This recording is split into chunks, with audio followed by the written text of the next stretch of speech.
ವಿಜಯ್ಗೆ ತಮಿಳುನಾಡಿನಲ್ಲಿ ಟಿವಿಕೆ ಸರ್ಕಾರ ರಚನೆಯ ಸರ್ಕಸ್ ಮಾಡಲಾಗ್ತಾ ಇರುವಂತೆ ಅತಂತ್ರವಾಗಿ ಜನಾದೇಶ ಬಂದಿರುವಂತ ಹಿನ್ನೆಲೆಯಲ್ಲಿ ಯಾರ ಜೊತೆ ಹೋಗೋದು, ಯಾರ ಸಪೋರ್ಟ್ ಅನ್ನ ಪಡ್ಕೊಳ್ಳೋದು ಅನ್ನುವಂಥದ್ದೇ ಈಗ ಮೇನ್ ಚಾಲೆಂಜ್. ಒಂದ್ ಕಡೆ ಕಾಂಗ್ರೆಸ್ ಅಧಿಕೃತವಾಗಿ ಬಂದಿದೆ, ಅಧಿಕೃತವಾಗಿ ಬಹಿರಂಗವಾಗಿ ಸಂದೇಶ ಕೊಟ್ಟಿದ್ದಾರೆ, ನಾವು ವಿಜಯ್ ಜೊತೆ ಇದ್ದೇವೆ ಅಂತ. ಅವರು ಸಹಿಯನ್ನ ಕೂಡ ಹಾಕೊಟ್ಟಿದ್ದಾರೆ, ನಮ್ಮ ಬೆಂಬಲ ವಿಜಯ್ಗೆ ಅಂತ. ಬಟ್ ಉಳಿದ ಸೀಟು ಇನ್ನೊಂದು 5 ಸೀಟ್ ಬೇಕು ಅವರಿಗೆ. ಆ ಸೀಟ್ಗಳ ಲೆಕ್ಕಾಚಾರ ಹಾಕೋ ಕೂತಿದ್ದಾರೆ. ಇದು ವಿಜಯ್ ಪ್ರಮಾಣ ವಚನ ಸ್ವೀಕಾರ ಮಾಡಬೇಕಾಗಿತ್ತು, ಆದ್ರೆ ಇಲ್ಲ. ಇವತ್ತು ವಿಜಯ್ಗೆ ಈಗ ಮ್ಯಾಜಿಕ್ ನಂಬರ್ ತಲೆಬಿಸಿ, ಮ್ಯಾಜಿಕ್ ನಂಬರ್ ಅನ್ನ ಹೊಂದಿಸಬೇಕಾಗಿದೆ. ಸರ್ಕಾರ ರಚನೆಗೆ ಹಕ್ಕು ಮಂಡಿಸಿರುವಂತದ್ದು ವಿಜಯ್. 108 ಸ್ಥಾನವನ್ನ ಗೆದ್ದಿರುವಂತದ್ದು ವಿಜಯ್ ನೇತೃತ್ವದ ಟಿವಿಕೆ. ಅದರಲ್ಲಿ 2 ಕಡೆ ವಿಜಯ್ ಗೆದ್ದಿದ್ದಾರೆ. ಸೊ ಹೀಗಾಗಿ 1ಕ್ಕೆ ರಾಜೀನಾಮೆ ಕೊಡಬೇಕು. ಸೊ ಆ ಲೆಕ್ಕ 107ಕ್ಕೆ ಇಳಿಯುತ್ತೆ. 234 ಸದಸ್ಯ ಬಲ ಇರುವಂತದ್ದು ವಿಧಾನಸಭೆಯಲ್ಲಿ ತಮಿಳುನಾಡಿನಲ್ಲಿ. ಸೊ ಒಬ್ರು ರಾಜೀನಾಮೆ ಕೊಟ್ರೆ 233 ಆಗುತ್ತೆ. ಅಲ್ಲಿಗೆ ಮ್ಯಾಜಿಕ್ ನಂಬರ್ 117 ಆಗುತ್ತೆ. ನೀವು 1 ಸ್ಥಾನ ಕೆಳಗಿಳಿದ್ರೂ ಕೂಡ ಟಿವಿಕೆ ಪಕ್ಷ ಅಲ್ಲೂ ಕೂಡ 10 ಸ್ಥಾನವನ್ನೇ ಹೊಂದಿಸಬೇಕಾಗಿರುವಂತದ್ದು ರಾಜೀನಾಮೆ ಕೊಟ್ಟಾಗ. ಟಿವಿಕೆ 107 ಶಾಸಕರು ಪ್ಲಸ್ ಕಾಂಗ್ರೆಸ್ನ 5 ಶಾಸಕರು, ಒಟ್ಟು 112 ಶಾಸಕರು ಆಗ್ತಾರೆ. ಮ್ಯಾಜಿಕ್ ನಂಬರ್ 234ರಿಂದ 1 ರಾಜೀನಾಮೆ ಕೊಟ್ಟಂತ ಸಂದರ್ಭದಲ್ಲಿ 233 ಆಗುತ್ತೆ. ಅವಾಗ ಮ್ಯಾಜಿಕ್ ನಂಬರ್ 117 ಆಗುತ್ತೆ. ಇನ್ನು 5ರಿಂದ 6 ಶಾಸಕರ ಬೆಂಬಲ ಅಂತೂ ಬೇಕು. ಸಿಂಪಲ್ ಮೆಜಾರಿಟಿ ಅಂತ ಹೇಳಿದ್ರು ಕೂಡ 5ರಿಂದ 6 ಜನ ಶಾಸಕರ ಬೆಂಬಲ ಬೇಕಾಗಿರುವಂತದ್ದು ವಿಜಯ್ಗೆ. ಆದ್ರೆ ಆ 5ರಿಂದ 6 ಶಾಸಕರು ಯಾರು ಬೆಂಬಲ ಮಾಡ್ತಾರೆ ಅಂತ. ಸಿಪಿಐನವರು 2 ಗೆದ್ದಿದ್ದಾರೆ, ಸಿಪಿಐಎಂ ಅವರು 2 ಗೆದ್ದಿದ್ದಾರೆ, IUML ನವರು 2 ಗೆದ್ದಿರುವಂತದ್ದು, PMK 4, VCK 2. ಇದರಲ್ಲಿ ಯಾರು ಸಪೋರ್ಟ್ ಮಾಡ್ತಾರೆ? ಬೇಕಾಗಿರುವಂತದ್ದು 5ರಿಂದ 6 ಜನ ಶಾಸಕರ ಸಪೋರ್ಟ್. 4 ಪಕ್ಷಗಳು ಬೆಂಬಲಿಸಿವೆ ಅಂತ ಹೇಳ್ತಿರುವಂತದ್ದು ಟಿವಿಕೆ. ಆದ್ರೆ ಅದಕ್ಕೆ ಸೈನ್ ಬೇಕಲ್ಲ, ಅವ್ರ ಪತ್ರಗಳು ಬೇಕಲ್ಲ, ಅದು ಸಿಕ್ಕಿಲ್ಲ ಇನ್ನು. ಪದಗ್ರಹಣಕ್ಕೆ ರಾಜ್ಯಪಾಲರ ಅನುಮತಿ ಸಿಗದ ಹಿನ್ನೆಲೆಯಲ್ಲಿ ಬೆಳಗ್ಗೆ 11 ಗಂಟೆಗೆ ಶಾಸಕರ ಸಭೆಯನ್ನ ಕರೆದಿದ್ದಾರೆ ವಿಜಯ್. ನಿನ್ನೆ ರಾಜ್ಯಪಾಲರಿಂದ ಶಾಕ್ ಎದುರಾಗಿತ್ತು. ವಿಜಯ್ಗೆ ಅವಕಾಶ ಕೊಟ್ಬಿಡ್ತಾರೆ, ಆಮೇಲೆ ಆನ್ ದ ಫ್ಲೋರ್ ಪ್ರೂವ್ ಮಾಡೋಣ ಅಂತ ಅನ್ಕೊಂಡಿದ್ರು. ಇಲ್ಲ, ಹಂಗಾಗಿಲ್ಲ. ರಾಜ್ಯಪಾಲರು ಮ್ಯಾಜಿಕ್ ನಂಬರ್ ತೋರಿಸಿ ಎಂದಿದ್ದಾರೆ. ಪಣಿಯೂರಿನ ಟಿವಿಕೆ ಪಕ್ಷದ ಕಚೇರಿಯಲ್ಲಿ ಸಭೆಯನ್ನ ಮಾಡಲಾಗ್ತಾ ಇದೆ. ಇವತ್ತು 11 ಗಂಟೆಗೆ ತಮ್ಮ ಪಕ್ಷದ ಶಾಸಕರ ಜೊತೆ ಚರ್ಚಿಸಿ ಮುಂದಿನ ನಡೆಯ ಬಗ್ಗೆ ಚರ್ಚೆಯನ್ನ ಮಾಡಲಿದ್ದಾರೆ ವಿಜಯ್. ಏನೇ ಮುಂದಿನ ನಡೆ ಮಾಡಿದ್ರು ಕೂಡ ಅಲ್ಲಿ ನಂಬರ್ಸ್ ಇಂಪಾರ್ಟೆಂಟ್ ಅಷ್ಟೇ. ನಿಮ್ಗೆ ಪ್ರಜಾಪ್ರಭುತ್ವದಲ್ಲಿ ನಂಬರ್ ಬಿಟ್ಟು ಇನ್ನೇನು ಮಾಡ್ಲಿಕ್ಕೆ ಆಗೋದಿಲ್ಲ. ನಂಬರ್ ಅಲ್ಲೇ ಆಟ ಎಲ್ಲ ಇರೋದು. ಗಣಿತ ತುಂಬಾ ಇಂಪಾರ್ಟೆಂಟ್ ಇಲ್ಲಿ. 118 ಶಾಸಕರ ಸಹಿ ಇರುವಂತ ಪತ್ರವನ್ನ ಕೇಳಿದ್ದಾರೆ ಗವರ್ನರ್. ಶಾಕ್ ಇದು ರಾಜ್ಯಪಾಲರಿಂದ ವಿಜಯ್ ಪಕ್ಷಕ್ಕೆ. ಪ್ರಮಾಣ ಬೋಧನೆಗೆ ಬಹುಮತವನ್ನ ಕೇಳಿದ್ದಾರೆ ಗವರ್ನರ್. ರಾಜ್ಯಪಾಲ ರಾಜೇಂದ್ರ ಅರ್ಲೇಕರ್ ವಿರುದ್ಧ ಕಾಂಗ್ರೆಸ್ ಕಿಡಿಕಾರ್ತದೆ. ವಿಜಯ್ ಅವರೇ ಹೋಗಿ ಹಕ್ಕು ಮಂಡನೆ ಮಾಡಲಿ ಇರುವಂತದ್ದು, ನಮ್ಗೆ ಅವಕಾಶ ಮಾಡಿಕೊಡಿ ಅಂತ. ಸೊ ಗವರ್ನರ್ ಮ್ಯಾಜಿಕ್ ನಂಬರ್ ಕೇಳಿದ್ದಾರೆ. ಇಲ್ಲ, ಇವರಿಗೆ ಮ್ಯಾಜಿಕ್ ನಂಬರ್ ಪ್ರೂವ್ ಮಾಡ್ಲಿಕ್ಕೆ ಆಗ್ಲಿಲ್ಲ ಅಂದ್ರೆ ನೆಕ್ಸ್ಟ್ ಆಪ್ಷನ್ ಏನಪ್ಪ? ಅತಿ ದೊಡ್ಡ ಪಕ್ಷಕ್ಕೆ ಆಹ್ವಾನಿಸಬೇಕು, ಟಿವಿಕೆಗೆನೆ ಆಹ್ವಾನಿಸಬೇಕು. ಆನ್ ದ ಫ್ಲೋರ್ ನಾವು ಪ್ರೂವ್ ಮಾಡ್ತೀವಿ ಅಂತ ಹೇಳ್ತಾರೆ. ಅವಾಗ ನೆಕ್ಸ್ಟ್ ಪ್ರೋಸೆಸ್ ಕಂಟಿನ್ಯೂ ಆಗುತ್ತೆ. ಇಲ್ಲಿ ವಿಜಯ್ ಹೋಗಿರೋದ್ರಿಂದ ಮ್ಯಾಜಿಕ್ ನಂಬರ್ ತೋರಿಸಿ ಅಂತ ಕೇಳಿದ್ದಾರೆ ರಾಜ್ಯಪಾಲರು. ರಾಜ್ಯಪಾಲರ ರಾಜಕೀಯ ಅಂತ ಕಾಂಗ್ರೆಸ್ ಆಕ್ರೋಶವನ್ನ ವ್ಯಕ್ತಪಡಿಸಿದೆ. ಬಹುಮತ ಸಾಬೀತು ಮಾಡೋದು ಅಸೆಂಬ್ಲಿಯಲ್ಲಿ, ರಾಜಭವನದಲ್ಲಿ ಬಹುಮತ ಸಾಬೀತು ಮಾಡಲಾಗಲ್ಲ ಅಂತ ಕಿಡಿಕಾರಿದ್ದಾರೆ. ನಿಮ್ಗೊಂದು ನೆನಪಿರ್ಬೋದು, ನಮ್ಮ ರಾಜ್ಯದಲ್ಲೂ ಕೂಡ ಆಗಿತ್ತು. ಅತಿ ದೊಡ್ಡ ಪಕ್ಷವಾಗಿದ್ದು 2018ರ ಸಂದರ್ಭದಲ್ಲಿ ಬಿಜೆಪಿ. ಅದಾದ್ಮೇಲೆ ಅವರಿಗೆ ಅವಕಾಶ ಮಾಡಿಕೊಡ್ಲಾಗಿತ್ತು, ಪ್ರಮಾಣ ವಚನ ಸ್ವೀಕರಿಸಲಾಗಿತ್ತು. ಆದರೆ ಆನ್ ದ ಫ್ಲೋರ್ ಯಡಿಯೂರಪ್ಪನವರು ಪ್ರೂವ್ ಮಾಡಿಕ್ ಆಗಿರ್ಲಿಲ್ಲ ಬಹುಮತವನ್ನ. ಆ ಸಂದರ್ಭದಲ್ಲಿ ಏನು ಮಾತನಾಡಿದ್ರು? JDS ಮತ್ತು ಕಾಂಗ್ರೆಸ್ನ ಮೈತ್ರಿಯ ವಿಚಾರಕ್ಕೆ ಸಂಬಂಧಪಟ್ಟಂತೆ ಈಗಲೂ ಚರ್ಚೆ ಆಗುತ್ತೆ. ಸವಾಲಾಗಿ ಬಂದಿದ್ರು. ಅದಾದ್ಮೇಲೆ 2019 ಆದ್ಮೇಲೆ ಅವರು ಮುಖ್ಯಮಂತ್ರಿಗಳಾಗಿದ್ರು. ಅಂತದ್ದೇ ಪರಿಸ್ಥಿತಿ ಈಗ. ಬಟ್ ಇವರಿಗೆ ಸಪೋರ್ಟ್ ಸಿಗ್ತಾ ಇದೆ ಮೇಲ್ನೋಟಕ್ಕೆ. ಬಟ್ ಅಧಿಕೃತವಾಗಿ ಇನ್ನೂ ಬಂದಿಲ್ಲ. CPI, CPMನವರು, IUML ನವರು, PMK ಅವರು, VCK ಅವರು, ಅವ್ರ ನಿರ್ಧಾರ ಏನು ಅನ್ನೋಂಥದ್ದು ಗೊತ್ತಾಗಬೇಕಾಗಿದೆ. ತಮಿಳುನಾಡು ರಾಜಕೀಯದಲ್ಲಿ ಕ್ಷಣಕ್ಕೊಂದು ಬದಲಾವಣೆ. ಇದೊಂದು ಅಚ್ಚರಿ ಬೆಳವಣಿಗೆ. ಟಿವಿಕೆ ಕಾಂಗ್ರೆಸ್ ಮೈತ್ರಿ ಬೆನ್ನಲ್ಲೇ DMK, AIADMK ಅವರು ಮಾಸ್ಟರ್ ಪ್ಲಾನ್ ಅನ್ನ ಮಾಡ್ತಾ ಇದ್ದಾರೆ. ಅವರನ್ನ ಅಧಿಕಾರದಿಂದ ದೂರ ಇಡಬೇಕು ಅನ್ನುವಂತ ಕಾರಣಕ್ಕೋಸ್ಕರ ಅಂತ ಹೇಳಲಾಗ್ತಾ ಇದೆ. ಟಿವಿಕೆ ಅಧಿಕಾರಕ್ಕೆ ಬರದಂತೆ ತಪ್ಪಿಸಲಿಕ್ಕೆ ಭಾರಿ ರಣತಂತ್ರ ಅಂತ ರಹಸ್ಯ ಕಾರ್ಯಾಚರಣೆಗೆ ಇಳಿದಿದ್ದಾರಂತೆ ಸ್ಟಾಲಿನ್. ಟಿವಿಕೆಯನ್ನ ದೂರ ಇಡ್ಲಿಕ್ಕೆ ಶತ್ರುಗಳು ಮಿತ್ರರಾಗ್ತಾರ. ರಾಜಕೀಯದಲ್ಲಿ ಯಾರು ಯಾವತ್ತು ಯಾರಿಗೂ ಶತ್ರುಗಳು ಅಲ್ಲ, ಮಿತ್ರರು ಅಲ್ಲ ಅನ್ನುವಂಥದ್ದು ಸಾಕಷ್ಟು ಬಾರಿ ಪ್ರೂವ್ ಆಗಿದೆ. ಮತ್ತೊಮ್ಮೆ ಪ್ರೂವ್ ಆಗುತ್ತಾ ಅದು ತಮಿಳುನಾಡಿನ ರಾಜಕೀಯದಲ್ಲಿ ಅಂತ.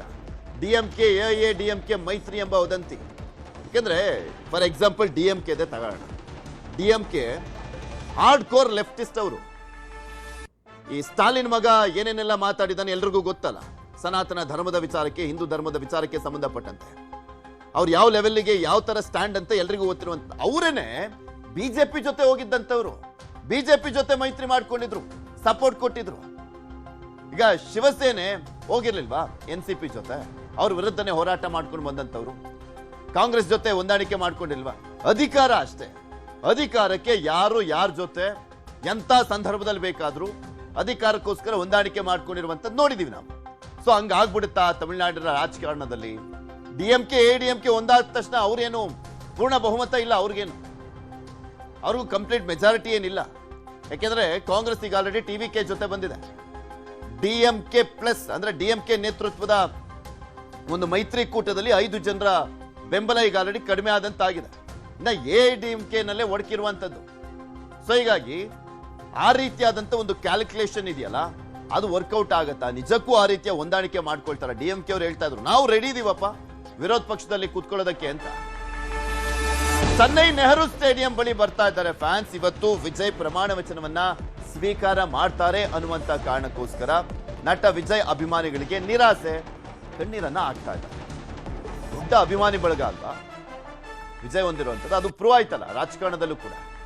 ಸಿನಿಮಾದಲ್ಲಿ ಮಾತ್ರ ಅಲ್ಲ, ರಾಜಕಾರಣಕ್ಕೆ ಬಂದಂತ ಸಂದರ್ಭದಲ್ಲೂ ಆ ಅಭಿಮಾನಿಗಳು ತಮ್ಮ ಅಭಿಮಾನವನ್ನ ಮರೆಯಲಿಲ್ಲ. ತನ್ನ ಸ್ಟಾರ್ ಅನ್ನ, ಸೂಪರ್ ಹೀರೋವನ್ನ ಗೆಲ್ಸಿದ್ರು. ಇವತ್ತು ಪ್ರಮಾಣ ವಚನ ಸ್ವೀಕಾರ ಕಾರ್ಯಕ್ರಮ ಇದೆ ಅಂತ ಅವರ ಅಭಿಮಾನಿಗಳು ಬರ್ತಾ ಇದ್ದಾರೆ. ನೋಡಿ, ಕಣ್ಣೀರು ಹಾಕ್ತಾ ಇರುವಂತ ತೋರಿಸ್ತಾ ಇದ್ದಾರೆ. ನಮ್ಮ ಪ್ರತಿನಿಧಿ ಅಲ್ಲೇ ಇದ್ದಾರೆ. ಕಣ್ಣೀರು ಹಾಕ್ತಾ ಇದ್ದಾರೆ, ನಿರಾಸೆ ಆಗ್ತಾ ಇದೆ. ಅವ್ರಿಗೊಂದು ಸ್ವಲ್ಪ ಭಯ, ನಾವು ಓಟ್ ಹಾಕಿದ್ದು ಎಲ್ಲಿ ಹೆಚ್ಚು ಕಮ್ಮಿ ಆಗ್ಬಿಡ್ತೀಗ, ವಿಜಯ್ ಮುಖ್ಯಮಂತ್ರಿ ಆಗ್ತಾರೆ ಅಂತ ಓಟ್ ಹಾಕಿದ್ವಿ, ಇಷ್ಟೆಲ್ಲ ಡ್ರಾಮಾಗಳಾಗ್ತಾ ಇದ್ದಾವಲ್ಲ ಅನ್ನುವಂಥ ಬೇಸರ ಕೂಡ ಇದೆ ಅಲ್ಲಿ. ವಿಜಯ್ ಪ್ರಮಾಣಕ್ಕೆ ಬಂದಿದ್ದಂಥ ಫ್ಯಾನ್ಸ್ಗೆ ನಿರಾಸೆ. ಸೊ ಕಣ್ಣೀರನ್ನ ಹಾಕ್ತಾ ಇದ್ದಾರೆ. ನೆಹರು ಸ್ಟೇಡಿಯಂನಲ್ಲಿ ಇವತ್ತು ಎಲ್ಲವೂ ಅಂದುಕೊಂಡಂತೆ ಆಗಿದ್ದರೆ ರಾಜ್ಯಪಾಲರು ನಿನ್ನೆ ಆಯ್ತು ಹೋಗಪ್ಪ ಫ್ಲೋರ್ನಲ್ಲಿ ನೀನು ಪ್ರೂವ್ ಮಾಡ್ಕೋ ಅಂತೇನಾದರೂ ಹೇಳಿದ್ದೇ ಆಗಿದ್ರೆ ಇವತ್ತು ಪ್ರಮಾಣ ವಚನ ಸ್ವೀಕಾರ ಮಾಡಬೇಕಾಗಿತ್ತು ವಿಜಯ್. ಹಂಗಾಗಿಲ್ಲ. ರಾಜ್ಯಪಾಲರ ಶಾಕ್ ಎದುರಾಗಿತ್ತು ನಿನ್ನೆ. ಇದೆಲ್ಲದ್ರ ಬಗ್ಗೆ ಇನ್ನಷ್ಟು ಮಾಹಿತಿಯನ್ನ ಕೊಡ್ತಾ ಹೋಗ್ತಾರೆ. ಚೆನ್ನೈನಿಂದ ನೇರ ಸಂಪರ್ಕದಲ್ಲಿ ಜಾಯ್ನ್ ಆಗಿದ್ದಾರೆ ನಮ್ಮ ಪ್ರತಿನಿಧಿ ಕೃಷ್ಣ. ತಮಿಳುನಾಡು ಅಂತ ಬಂದಾಗ ಸಹಜವಾಗಿ ತುಂಬಾ ಹಾಟ್ ಇರುತ್ತೆ. ಅದೇ ರೀತಿಯಾಗಿ ಪೊಲಿಟಿಕ್ಸ್ ಕೂಡ ದೊಡ್ಡ ಮಟ್ಟದಲ್ಲೇ ಒಂದು ಸ್ವಲ್ಪ ಬೆಂಕಿ ಹೊತ್ಕೊಂಡು ಉರಿತಾ ಇರುವಂತ ನೋಡ್ತಾ ಇದ್ವಿ. ಯಾರ ಜೊತೆ ಹೋಗಿ ಅಲ್ಲಿ ರಾಜಕಾರಣವನ್ನ ಮಾಡ್ತಾರೆ ಅನ್ನುವಂಥದ್ದು ಕೂಡ ಗೊತ್ತಾಗ್ತಾ ಇಲ್ಲ. ಆ ರೀತಿಯಾಗಿ ಬದಲಾವಣೆಗಳು ಆಗ್ತಾ ಇರುವಂತದ್ದು. ಈಗ TVK ಸರ್ಕಾರ ರಚನೆ ಮಾಡುತ್ತೆ ಅನ್ನುವಂಥ ನಿರೀಕ್ಷೆಯಲ್ಲಿ ಇವತ್ತಿದ್ದಂಥವ್ರಿಗಂತೂ ದೊಡ್ಡ ನಿರಾಸೆ ಆಗಿದೆ. ಏನ್ ಡೆವಲಪ್ಮೆಂಟ್ಸ್ ಗಳಾಗ್ತದೆ ತಮಿಳುನಾಡಲ್ಲಿ? ನಿಜವಾಗ್ಲೂ ಪೃಥ್ವಿರಾಜ್, ನೀವು ಹೇಳುತ್ತದೆ ಕರೆಕ್ಟು. ಒಂದ್ ಕಡೆ ತಮಿಳುನಾಡಲ್ಲಿ ಬಿಸಿಲು ತಾಪಮಾನ ಜಾಸ್ತಿ ಆಗ್ತಾ ಇದೆ, ಮತ್ತೊಂದ್ ಕಡೆ ರಾಜಕೀಯ ಚಟುವಟಿಕೆಗಳು ಕೂಡ ದೊಡ್ಡ ಮಟ್ಟದಲ್ಲಿ ಗರಿಗೆದ್ದಿರುವಂತದ್ದು. ಒಂದ್ ಕಡೆಗೆ ಏನ್ ಬೇಕಾದ್ರೂ ಆಗ್ಬೋದು ಅನ್ನೋ ಒಂದು ವಾತಾವರಣ ತಮಿಳುನಾಡಿನ ಚೆನ್ನೈನಲ್ಲಿ ಈಗ ಕಂಡು ಬರ್ತಾ ಇರುವಂತದ್ದು. ಯಾಕಂದ್ರೆ ಈಗಾಗಲೇ ಅತಂತ್ರ ಪರಿಸ್ಥಿತಿಗೆ ಬಂದಿದೆ. ಯಾವುದೇ ಒಂದು ಮತದಾರ ಫುಲ್ ಮೆಜಾರಿಟಿ ಯಾವುದೇ ಒಂದು ಪಕ್ಷಕ್ಕೆ ಕೊಟ್ಟಿಲ್ಲ ತಮಿಳುನಾಡು ಮತದಾರ. ಇಲ್ಲ ಒಂದ್ ಕಡೆ ಅತಿ ಹೆಚ್ಚು ಸ್ಥಾನವನ್ನ ಗೆದ್ದಿರ್ತಕ್ಕಂಥ ನಟ ವಿಜಯ್ ಅವರು 108 ಸ್ಥಾನವನ್ನ ಗಳಿಸಿದ್ದಾರೆ. ಈಗ ಬಹುಮತವನ್ನ ಸಾಬೀತುಪಡಿಸೋದಕ್ಕೆ 118 ಮ್ಯಾಜಿಕ್ ನಂಬರ್ ಬೇಕು. ಹಾಗಾಗಿ ಈಗಾಗಲೇ ಇವರು ಕಾಂಗ್ರೆಸ್ ಶಾಸಕರು ಕೂಡ ಸಪೋರ್ಟ್ ಅನ್ನ ಮಾಡಿದ್ದಾರೆ. ಇನ್ನು ಉಳಿದಿರತಕ್ಕಂಥ 6 ಜನ ಶಾಸಕರಿಗೋಸ್ಕರವಾಗಿ ತಮ್ಮದೇ ಆದಂತಹ ಕಾರ್ಯತಂತ್ರದ ಮುಖಾಂತರವಾಗಿ ಅವರನ್ನ ಸೆಳೆಯುವಂತ ನಿಟ್ಟಿನಲ್ಲಿ ಕೂಡ ಮುಂದಾಗಿದ್ದಾರೆ. ಆದ್ರೆ ಅವರು ಸೆಳೆಯುವಂತ ಪ್ರಯತ್ನವನ್ನ ಮಾಡ್ತಾ ಇದ್ರು ಕೂಡ ಅಷ್ಟು ಮಟ್ಟಿಗೆ ಅವರು ಸಕ್ಸಸ್ ಅನ್ನು ಕಾಣ್ತಾ ಇಲ್ಲ. ಯಾಕಂದ್ರೆ ನಟ ವಿಜಯ್ ಅವರು ಹೊಸದಾಗಿ ರಾಜಕೀಯಕ್ಕೆ ಬಂದಿದ್ದಾರೆ. ಈಗಾಗಲೇ ಒಂದು ಬಿರುಗಾಳಿಯನ್ನ ಎಬ್ಬಿಸಿ ಸುನಾಮಿನ ಸೃಷ್ಟಿ ಮಾಡಿ ಒಂದು ರೀತಿ ಅಭಿಮಾನದ ಅಸ್ತ್ರದ ಮುಖಾಂತರವಾಗಿ ಗೆದ್ದು ಬಂದಿದ್ದಾರೆ. ಇದೀಗ ಇಲ್ಲ ಒಂದ್ ಕಡೆ ಯಾವ ಪಕ್ಷದ ಜೊತೆ ಹೋದ್ರೆ ಯಾವುದು ನಮ್ಗೆ ಒಳ್ಳೇದಾಗುತ್ತೆ ಅನ್ನುವಂತ ಒಂದು ಆಲೋಚನೆ ಮಾಡದೆ ಏನಾದ್ರು ಒಂದು ನಡೆಯನ್ನ ತೋರು ಈ ರೀತಿಯಾದ ಒಂದು ಇಕ್ಕಟ್ಟಿಗೆ ಸಿಲುಕಿದ್ರ ಅನ್ನೊಂದು ಪ್ರಶ್ನೆ ಇದೀಗ ಉದ್ಭವ ಆಗಿರುವಂತದ್ದು. ಹಾಗಾಗಿನೇ ಇಲ್ಲ ಒಂದ್ ಕಡೆ CPM, CPI ಅದ್ರ ಜೊತೆಗೆ VCK ಮತ್ತೆ UMI ಇದೇನು ಪಾರ್ಟಿ ಇದೆ ಆ ಒಂದು ಶಾಸಕರನ್ನ ಸೆಳೆಯುವಂತ ನಿಟ್ಟಿನಲ್ಲಿ ಈಗಾಗಲೇ ಕಾರ್ಯತಂತ್ರವನ್ನು ಮಾಡ್ತಾ ಇದ್ದಾರೆ.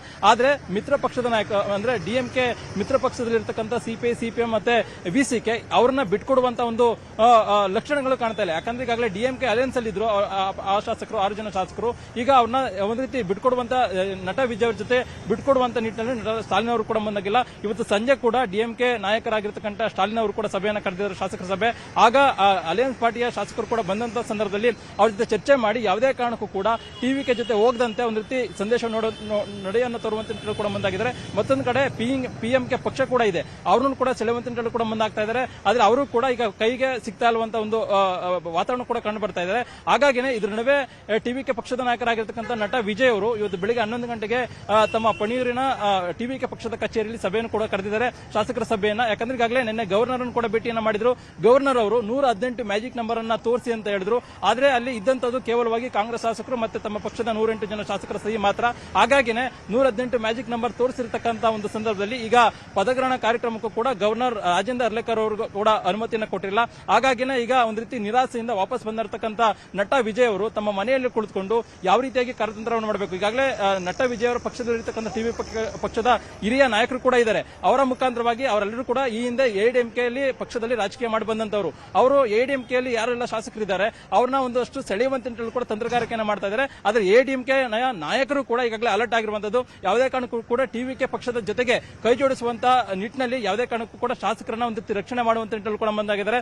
16 ಜನ ಶಾಸಕರೊಂದಿಗೆ ಇದೀಗ ಷಣ್ಮುಖಂ ಅವರು ಅಂದ್ರೆ ಈಗಾಗಲೇ AIADMK ಪ್ರಧಾನ ಕಾರ್ಯದರ್ಶಿ ಅಂತ ಹೇಳ್ಬೋದು, ಅವರು ಇದೀಗ 16 ಜನ ಶಾಸಕರ ತಂಡದೊಂದಿಗೆ ಪುದುಚೇರಿಯ ರೆಸಾರ್ಟ್ಗೆ ಶಿಫ್ಟ್ ಆಗಿರುವಂತದ್ದು. ಆ ಒಂದು ಶಾಸಕರೇ ಎಲ್ಲ ಒಂದ್ ಕಡೆ ನಟ ವಿಜಯ್ ಅವರ ಪರವಾಗಿ ಒಲವನ್ನು ತೋರಿದ್ರು ಕೂಡ ಹೇಳಲಾಗ್ತಾ ಇತ್ತು. ಹಾಗಾಗಿ ಆ ಶಾಸಕರು ಯಾವುದೇ ಕಾರಣಕ್ಕೂ ಕೂಡ ನಟ ವಿಜಯ್ ಅವರ ಪರವಾಗಿ ಹೋಗಬಾರದು ಅನ್ನೋ ಮಾಡುವಂತ ಕೆಲಸ ಆಗ್ತಾ ಇದೆಯಾ? ಬಿಕಾಸ್ ಇಲ್ಲಿ ಕೃಷ್ಣ ಪ್ರಮುಖವಾಗಿ ನೋಡಿದಾದ್ರೆ ಪಳನಿಸ್ವಾಮಿದೇ ಒಂದು ಟೀಮ್ ಆಗ್ಬಿಟ್ಟಿದೆ. ಅವ್ರ ಜೊತೆ ಇರುವಂತದ್ದು ಬರೀ ಒಂದು 15 ಜನ ಅಂತ ಹೇಳಲಾಗ್ತಾ ಇರುವಂತದ್ದು. ಷಣ್ಮುಗಂ ಅವರ ಜೊತೆ 35 ಜನ ಶಾಸಕರು ಏನಿದ್ದಾರೆ ಅವರು TVK ಬೆಂಬಲ ವ್ಯಕ್ತಪಡಿಸಬೇಕು ಅನ್ನುವಂತ ನಿಟ್ಟಿನಲ್ಲಿ ಒಲವನ್ನ ವ್ಯಕ್ತಪಡಿಸಿದ್ದಾರೆ ಅಂತ ಹೇಳಲಾಗ್ತಾ ಇತ್ತಲ್ಲ, ಅವ್ರನ್ನೇನಾದ್ರೂ ಕಾಂಟ್ಯಾಕ್ಟ್ ಮಾಡುವಂತ ಕೆಲಸ ಆಗ್ತಾ ಇದೆಯಾ ವಿಜಯ್ ಇಂದ? ಇಲ್ಲ ಅವ್ರು ಸಿಗ್ಲಿಲ್ಲ ಅಂದ್ರೆ ಅಟ್ಲೀಸ್ಟ್ PMK ಅವ್ರನ್ನ ಮನವೊಲಿಸ್ಬಿಟ್ರೆ 4 ಜನ ಸಿಗ್ತಾರೆ. ಇನ್ನ IUML ಅಥವಾ CPI ಅಥವಾ CPM ಈ ಮೂರರಲ್ಲಿ ಯಾರಾದ್ರೂ ಒಬ್ರು ಸಪೋರ್ಟ್ ಮಾಡಿದ್ರು ಸಾಕು. ಸೊ ಆ ತರ ಡೆವಲಪ್ಮೆಂಟ್ಸ್ ನೋಡೋದಾದ್ರೆ ಏನಾಗ್ತಾ ಇದೆ ಅಂತ ಖಂಡಿತವಾಗ್ಲೂ ಪೃಥ್ವಿರಾಜ್, ಎಲ್ಲೋ ಒಂದ್ ಕಡೆ ತೆರೆಮರೆಯಲ್ಲಿ ಕುದುರೆ ವ್ಯಾಪಾರ ಕೂಡ ನಡೀತಿದೆ ಅನ್ನುವಂಥದ್ದು ಈಗ ಮೇಲ್ನೋಟಕ್ಕೆ ಹೇಳಲಾಗ್ತಾ ಇರುವಂತದ್ದು ತಮಿಳುನಾಡಲ್ಲಿ. ಯಾಕಂದ್ರೆ ಈಗ ಮೆಜಾರಿಟಿ ತೋರಿಸಬೇಕು, ಮೆಜಾರಿಟಿ ತೋರಿಸಿಲ್ಲ ಅಂತಂದ್ರೆ ಗವರ್ನರ್ ಕೂಡ ಬೇರೆ ರೀತಿಯಿಂದ ತೀರ್ಮಾನ ತೆಗೆದುಕೊಳ್ಳಬಹುದು. ಹಾಗಾಗಿನೇ ಒಂದೆರಡು ದಿನಗಳಲ್ಲಿ ಶಾಸಕರನ್ನ ಬೆಂಬಲವನ್ನ ತೆಗೆದುಕೊಳ್ಳುವಂತ ನಿಟ್ಟಿನಲ್ಲಿ ನಟ ವಿಜಯ್ ಅವರು ಕೂಡ ಮುಂದಾಗಿದ್ದಾರೆ. ನೀವು ಹೇಳ್ದಂಗೆ CPI ಮತ್ತೆ CPM ಮತ್ತೆ IUML ಶಾಸಕರನ್ನ ಸೆಳೆಯುವಂತ ನಿಟ್ಟಲ್ಲಿ ಕೂಡ ಮುಂದಾಗಿದ್ದಾರೆ. ಆದ್ರೆ ಅವರು ಶಾಸಕರು DMK ಅಲಯನ್ಸ್ ಅಲ್ಲಿ ಇರತಕ್ಕಂಥ ಸಂದರ್ಭದಲ್ಲಿ ಸ್ಟಾಲಿನ್ ಅವರು ಯಾವುದೇ ಕಾರಣಕ್ಕೂ ಕೂಡ ಹೋಗಬೇಡಿ ಅನ್ನೋ ಸಂದೇಶವನ್ನು ಕೊಟ್ಟಿದ್ದಾರೆ. ಆದ್ರೆ ಕುದುರೆ ವ್ಯಾಪಾರ ಮತ್ತೆ ಬೇರೆ ಬೇರೆ ಕಾರ್ಯತಂತ್ರದ ಮುಖಾಂತರವಾಗಿ ಅವರನ್ನ ಸೆಳೆಯುವಂತ ನಿಟ್ಟಿನಲ್ಲಿ ಕೂಡ ಕೆಲಸವನ್ನು ಕೂಡ ಮಾಡ್ತಾ ಇದ್ದಾರೆ. ಆದ್ರೆ ಎಷ್ಟು ಮಟ್ಟಿಗೆ ಆ ಒಂದು ಶಾಸಕರು ನಟ ವಿಜಯ್ ಕಡೆ ಬರ್ತಾರೆ ಅನ್ನೋದು ಕೂಡ ಈಗಿರ್ತಕ್ಕಂಥ ಪ್ರಶ್ನೆ ಆಗಿರುವಂತದ್ದು. ಹಾಗಾಗಿನೇ ಇವತ್ತು ಶಾಸಕರ ಜೊತೆ ಚರ್ಚೆಯನ್ನ ಮಾಡೋದ್ರ ಮುಖಾಂತರವಾಗಿ AIADMK ಕೆಲ ಶಾಸಕರು ಇನ್ನೂ ಕೂಡ ನಟ ವಿಜಯ್ ಅವರ ಜೊತೆಗೆ ಹೋಗುವಂತ ನಿಟ್ಟಿನಲ್ಲಿ ಕೂಡ ಮನಸ್ಸನ್ನ ಮಾಡಿದ್ದಾರೆ. ಹಾಗಾಗಿನೇ ಒಂದು ಟೀಮು ಚೆನ್ನೈನಲ್ಲಿ ಪಳನಿಸ್ವಾಮಿ ಅವರ ನೇತೃತ್ವದಲ್ಲಿ ಶಾಸಕರು ಚೆನ್ನೈನಲ್ಲಿ ಇದ್ರೆ, ಮತ್ತೊಂದು ಟೀಮು ಷಣ್ಮುಗ ಅವರ ನೇತೃತ್ವದಲ್ಲಿ ಏನು ಪುದುಚೇರಿಯ ರೆಸಾರ್ಟ್ ಶಿಫ್ಟ್ ಆಗಿದೆ. ಯಾವುದೇ ಕ್ಷಣದಲ್ಲಾದ್ರೂ ಕೂಡ ಪುದುಚೇರಿಯಲ್ಲಿ ಇರತಕ್ಕಂತ ಒಂದು ಶಾಸಕರನ್ನ TVK ಪಕ್ಷದ ನಾಯಕರು ಅಂದ್ರೆ ಹಿರಿಯ ನಾಯಕರು ಈಗಾಗಲೇ ಏನು ಬೇರೆ ಬೇರೆ ನಾಯಕರು ನಟ ವಿಜಯ್ ಅವರ ಜೊತೆ ಕೆಲಸವನ್ನ ಮಾಡಿದ್ದಾರೆ. ಈ ಹಿಂದೆ AIADMK ಅವರೆಲ್ಲ ರಾಜಕಾರಣಿಗಳು ಕೆಲಸವನ್ನ ಮಾಡಿದ್ರು. ಈಗ ಅವರು TVK ಪಕ್ಷದ ಜೊತೆ ಹೋಗಿ ಅಲ್ಲಿ ಗೆಲ್ಲವನ್ನು ಕೂಡ ಸಾಧಿಸಿದ್ದಾರೆ, ಹಿರಿಯ ನಾಯಕರಾಗಿದ್ದಾರೆ. ಅವರ ಮುಖಾಂತರವಾಗಿ ಅವ್ರನ್ನ ಏನು ಪುದುಚೇರಿಯಲ್ಲಿ ಇರತಕ್ಕಂತ ಒಂದು ಏನು AIADMK ಶಾಸಕರನ್ನ ಸಂಪರ್ಕಿಸುವ ಒಂದು ಕೆಲಸವನ್ನು ಕೂಡ ಮಾಡಲಾಗ್ತಾ ಇದೆ. ಒಂದ್ ವೇಳೆ ಅವರೇನಾದ್ರೂ ಸಂಪರ್ಕ ಸಿಕ್ಕುತ್ತೆ ಆದಲ್ಲಿ ಬೇರೆ ಬೇರೆ ರೀತಿಯ ತಂತ್ರಗಾರಿಕೆ ಮುಖಾಂತರವಾಗಿ ಆ ಒಂದು ಶಾಸಕರನ್ನು ಕೂಡ ಚೆನ್ನಾಗಿ ಕರೆದುಕೊಂಡು ಬರುವಂತಹ ಸಾಧ್ಯತೆ ಕೂಡ ದಟ್ಟವಾಗಿರುವಂತದ್ದು. ಇದ್ರ ಜೊತೆಗೆ ಪಕ್ಷೇತರ ಶಾಸಕರನ್ನು ಕೂಡ ಬೇರೆ ಬೇರೆ ಕಾರ್ಯತಂತ್ರದ ಮುಖಾಂತರವಾಗಿ ಸೆಳೆಯುವಂತ ನಿಟ್ಟಿನಲ್ಲಿ ಕೂಡ ಮುಂದಾಗಿದ್ದಾರೆ. ಇದ್ರ ಜೊತೆಗೆ ಸಂಜೆ DMK ಪಕ್ಷದ ನಾಯಕರು ಕೂಡ ಸಭೆಯನ್ನ ಕರೆದಿದ್ದಾರೆ. ಒಂದು ವೇಳೆ ಏನಾದ್ರು ಮುಖ್ಯವಾಗಿ TVK ಪಕ್ಷದ ನಾಯಕರಾಗಿರ್ತಕ್ಕಂಥ ವಿಜಯ್ ಅವರ ಏನಾದ್ರು ಮಾತುಕತೆಗೆ ಪಕ್ಷೇತರ ಶಾಸಕರು ಅಂದ್ರೆ DMK ಇದ್ದಂತ ಮಿತ್ರ ಪಕ್ಷದ ಶಾಸಕರೇನಿದ್ದಾರೆ ಅವ್ರ ಮಾತುಕತೆಗೆ ಒಪ್ಪಿದ್ದೇ ಆದಲ್ಲಿ ಬಹುಶಃ TVK ಪಕ್ಷದ ನಾಯಕರಾಗಿರ್ತಕ್ಕಂಥ ವಿಜಯ್ಗೆ ಅವರು ಬೆಂಬಲ ಸೂಚಿಸುವಂತಹ ಸಾಧ್ಯತೆ ಇದೆ. CPI CPM IUML ನವರು ಏನಿದ್ದಾರೆ ಅವರನ್ನ ಮನವೊಲಿಸಿ ನಾವು ಕರ್ಕೊಂಡ್ಬರ್ತೀವಿ ಅನ್ನುವಂಥದ್ರ ಬಗ್ಗೆ ಏನೋ ಒಂದ್ ಕಡೆ ಭರವಸೆಯನ್ನ ಕೊಟ್ಟಿದ್ದಾರೆ ಕಾಂಗ್ರೆಸ್ನವರು ಅಂತ ಹೇಳಲಾಗ್ತಾ ಇದೆ. ನಮ್ಮ ಜೊತೆ ಇದ್ದಂಥವ್ರು ನಾವು ಕರ್ಕೊಂಡ್ಬರುವಂತ ನಿಟ್ಟಿನಲ್ಲಿ ನಾವು ಎಷ್ಟು ಸಾಧ್ಯನೋ ಅಷ್ಟು ಪ್ರಯತ್ನ ಪಡ್ತೀವಿ ಅಂತ ಆ ಒಂದು ಟಾಸ್ಕ್ ಅನ್ನ ಅವ್ರು ತಗೊಂಡಿದ್ದಾರೆ ಅಂತ. ಅದರ ಜೊತೆಗೆ ಇವತ್ತೆಲ್ಲ ಒಂದ್ ಕಡೆ ಪ್ರಮಾಣ ವಚನ ಸ್ವೀಕಾರ ಮಾಡಬೇಕಾಗಿತ್ತು, ಆಗ್ತಾ ಇಲ್ಲ, ಆ ಕಾರ್ಯಕ್ರಮ ಕ್ಯಾನ್ಸಲ್ ಆಗಿದೆ ಅಂತ ಹೇಳಲಾಗ್ತಾ ಇರುವಂತ ಹಿನ್ನೆಲೆಯಲ್ಲಿ ದೊಡ್ಡ ಸಂಖ್ಯೆಯಲ್ಲಿ ಅಭಿಮಾನಿಗಳು ಬರ್ತಾ ಇದ್ದಾರೆ, ಯಾವ ರೀತಿಯ ಬೇಸರವನ್ನ ವ್ಯಕ್ತಪಡಿಸ್ತಾ ಇದ್ದಾರೆ. ನೀವು ತೋರಿಸ್ತಾ ಇದ್ದೀರಿ ಸಾಕಷ್ಟು ಫ್ರೇಮ್ಗಳಲ್ಲಿ ತುಂಬಾ ಜನ ಕಣ್ಣೀರನ್ನ ಕೂಡ ಹಾಕ್ತಾ ಇದ್ದಾರೆ.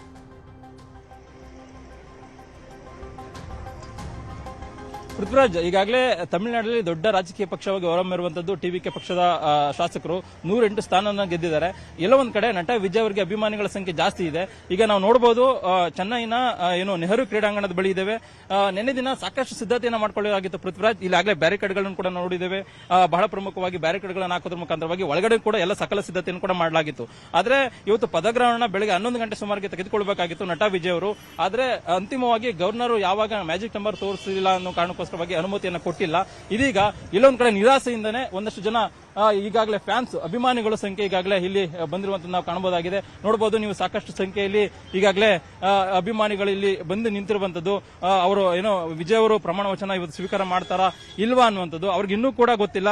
ಗವರ್ನರ್ ಕಚೇರಿಯಿಂದ ಈ ರೀತಿ ಆಗಿದೆ ಅನ್ನುವಂಥದ್ದು. ಆದ್ರೂ ಕೂಡ ನಟ ವಿಜಯ್ ಅವರನ್ನು ನೋಡಬೇಕು, ಅವ್ರ ಪ್ರಮಾಣ ವಚನ ಸ್ವೀಕಾರವನ್ನ ಕಾರ್ಯಕ್ರಮವನ್ನು ನೋಡಬೇಕು ಅನ್ನೋ ಕಾರಣಕ್ಕೋಸ್ಕರವಾಗಿ ಸಾಕಷ್ಟು ಸಂಖ್ಯೆಯಲ್ಲಿ ಬಂದಿದ್ದಾರೆ. ಆದ್ರೆ ಅವನ್ನ ಪೊಲೀಸರು ಕೂಡ ಇವತ್ತು ಇಲ್ಲ ಅನ್ನೋ ಒಂದು ಮಾಹಿತಿಯನ್ನು ಕೊಟ್ಟು ಕಳಿಸಿಕೊಡುವ ಒಂದು ಕೆಲಸವನ್ನು ಕೂಡ ಮಾಡ್ತಾ ಇದ್ದಾರೆ. ಮತ್ತೊಂದು ಕಡೆ ನೀವು ಕೇಳ್ತಾ ಇದ್ರಿ IUML ಮತ್ತೆ ಸಿಪಿಎಂ ಎಲ್ಲರೂ ಕೂಡ ಸಪೋರ್ಟ್ ಅನ್ನ ಮಾಡ್ತಾರ ಅನ್ನುವಂತ ಡಿಎಂಕೆ ಮಿತ್ರ ಪಕ್ಷದ ಶಾಸಕರು ಅವರು 6 ಜನ ಶಾಸಕರು ಕೂಡ ಅವರು ಇನ್ನೂ ಕೂಡ ಸಿಪಿಐ ಅವರು ಎಲ್ಲೊಂದ್ ಕಡೆ ವಿಜಯ್ ಅವರ ಮಾತಿಗೆ ಒಪ್ತಾರೆ ಅನ್ನೋದು. ಆದ್ರೆ ಸಿಪಿಎಂ ಅವರು ಒಪ್ಪಲ್ಲ ಅನ್ನೋದು ಕೂಡ ಹೇಳಲಾಗ್ತಾ ಇದೆ. ಒಂದಿಬ್ರು ಶಾಸಕರು ಬಂದ್ರು ಕೂಡ ಇನ್ನು ಉಳಿದಿರ್ತಕ್ಕಂಥ ಒಂದು 4 ಜನ ಶಾಸಕರಿಗೂ ಕೂಡ ಅವರು ಬಹಳಷ್ಟು ಕಸರತ್ತನ್ನ ಮಾಡುವಂತ ಸಾಧ್ಯತೆ ಇದೆ. ಅದಕ್ಕೋಸ್ಕರವಾಗಿಯೇ ಸಂಪೂರ್ಣವಾಗಿ ಅವ್ರನ್ನ ಶಾಸಕರನ್ನ ಸಂಪರ್ಕವನ್ನ ಮಾಡಿ ಬೇರೆ ಬೇರೆ ರೀತಿಯಿಂದ ಕಾರ್ಯತಂತ್ರದ ಮುಖಾಂತರವಾಗಿ ಅವ್ರನ್ನ ವಿಶ್ವಾಸಕ್ಕೆ ತೆಗೆದುಕೊಂಡು ಅಂತಿಮವಾಗಿ ಮೆಜಾರಿಟಿ ತೋರಿಸುವಂತ ಸಾಧ್ಯತೆ ಇದೆ. ಆದ್ರೆ ಇವತ್ತು ಒಂದ್ ಕಡೆಗೆ ಕೇರಳದ ತಮಿಳುನಾಡಿನ ರಾಜ್ಯಪಾಲರಾಗಿರ್ತಕ್ಕಂಥ ರಾಜೇಂದ್ರ ಅರ್ಲೇಕರ್ ಅವರು ಕೂಡ ಇದೀಗ ಕೇರಳ ಪ್ರವಾಸವನ್ನು ಕೈಗೊಂಡಿರುವಂತದ್ದು. ಯಾಕಂದ್ರೆ 2 ರಾಜ್ಯಗಳ ಉಸ್ತುವಾರಿಯನ್ನು ಹೊತ್ತಿದ್ದಾರೆ. ಅದಕ್ಕೋಸ್ಕರವಾಗಿ ಇವತ್ತು ಅವ್ರು ಸಿಗೋದಿಲ್ಲ. ಒಂದ್ ವೇಳೆ ಇವತ್ತು ಬಹುಮತವನ್ನು ಸಿಕ್ಕಿದ್ರು ಕೂಡ ನಟ ವಿಜಯ್ ಅವರಿಗೆ ಅದನ್ನ ಗವರ್ನರ್ ಭೇಟಿ ಮಾಡಿದ್ರು ಕೂಡ ಗವರ್ನರ್ ಇವತ್ತು ಅವ್ರ ಭೇಟಿಗೆ ಸಿಗೋದಿಲ್ಲ. ಯಾಕಂದ್ರೆ ಕೇರಳ ಪ್ರವಾಸವನ್ನು ಕೈಗೊಂಡಿದ್ದಾರೆ. ಹೀಗಾಗಿ ಅವರು ಇವತ್ತು ರಾತ್ರಿ ಅಥವಾ ನಾಳೆ ಬೆಳಿಗ್ಗೆ ಬಂದಂತ ಸಂದರ್ಭದಲ್ಲಿ ನಾಳೆ ಮೆಜಾರಿಟಿ ತೋರಿಸಿದಂತ ಸಂದರ್ಭದಲ್ಲಿ ಬಹುಶಃ ಅವರು ಪದಗ್ರಹಣ ಕಾರ್ಯಕ್ರಮಕ್ಕೆ ಅನುಮತಿ ಕೊಡುವಂತ ಸಾಧ್ಯತೆ ಇದೆ. ಆದ್ರೆ ಈಗ ಉಳಿದಿರ್ತಕ್ಕಂಥ 6 ಜನ ಶಾಸಕರು ಯಾವ ಪಕ್ಷದಿಂದ ಬರ್ತಾರೆ ಅನ್ನುವಂಥದ್ದು ಈಗಿರ್ತಕ್ಕಂಥ ಪ್ರಶ್ನೆ. ಅದಕ್ಕೆ ಪೂರಕವಾಗಿ ನಟ ವಿಜಯ್ ಅವರು ಒಂದಲ್ಲ ಒಂದು ಕಾರ್ಯತಂತ್ರದ ಮುಖಾಂತರವಾಗಿ ಆ ಒಂದು ಶಾಸಕರನ್ನ ಸೆಳೆಯುವಂತದ್ದು. ಒಂದು ಎಡಿಎಂಕೆ ಶಾಸಕರಾಗಿರ್ಬೋದು, ಮತ್ತೊಂದು ಕಡೆ IUML ಆಗಿರ್ಬೋದು, ಸಿಪಿಐ ಆಗಿರ್ಬೋದು, ಸಿಪಿಎಂ ಶಾಸಕರನ್ನ ಸಂಪರ್ಕಿಸುವಂತ ನಿಟ್ಟಿನಲ್ಲಿ ಇನ್ನೂ ಕೂಡ ತಮ್ಮ ಕಾರ್ಯತಂತ್ರ ಮುಂದುವರಿಸಿರುವಂತದ್ದು. ಪೃಥ್ವಿರಾಜ್.